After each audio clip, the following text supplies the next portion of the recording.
Ngayon, hindi na ako mananahimik, ilalabas ko ang lahat ng katotohanan. May resibo, may ebidensya, at may pangalan. Nagsimula ito nung tumawag si Sekmina Pangandaman sa akin nung nag-umpisa ang BICAM process last year, 2024. Ang sabi niya, katatapos lang ng meeting nila ni Pangulo at may instructions na mag-insert or magpasok ng 100 billion worth of projects sa BICAM.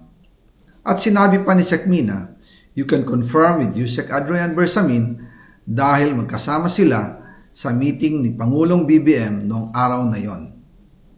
Tinawagan ko po agad si Yusek Adrian Bersamin at tinanong ko kung may instruction nga ba ang Pangulo na magpasok ng 100 billion during their meeting.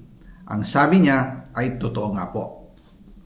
Right after our conversation, tinawagan ko po si dating Speaker Martin Romualdez at nireport ko ang instructions ng Presidente to insert the 100 billion projects.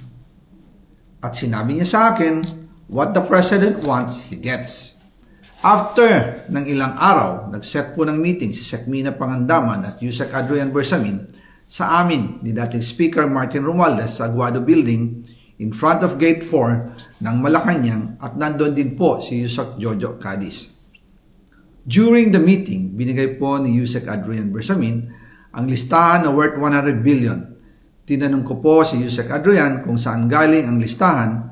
Ang sagot niya, galing kay PBBM mismo at binigay niya ito mula sa brown leather bag. Nung sinabi po ni Yusek Adrian Bersamin yung brown leather bag, naalala ko noong nasa Singapore kami right after the elections of May 2022 sa Hilton Hotel, kami ni dating Speaker Martin and PBBM habang pauwi at pabalik ng Pilipinas, hinabol ng PSG ang brown leather bag at ang sabi ni PBBM, maiwan na lahat, wag lang ang brown leather bag. Kaya naniwala ako na utos talaga ito ng Pangulo.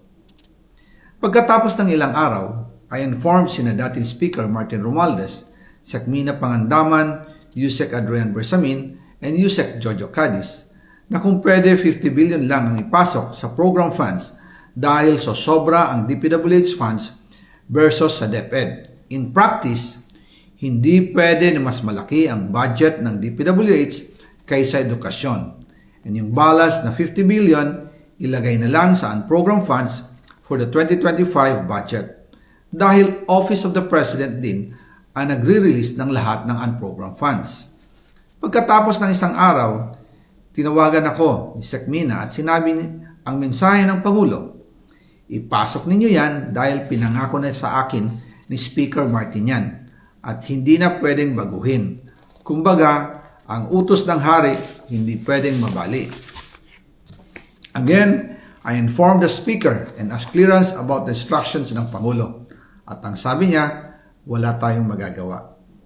Kaya po nagtataka ako kung bakit sinasabi ni Pangulo na hindi niya makilala ang budget. Samantalang lahat na binawas at dinagdag sa mga ahensya ng gobyerno ay humihingi ng approval sa kanya si Sekmina Pangandaman.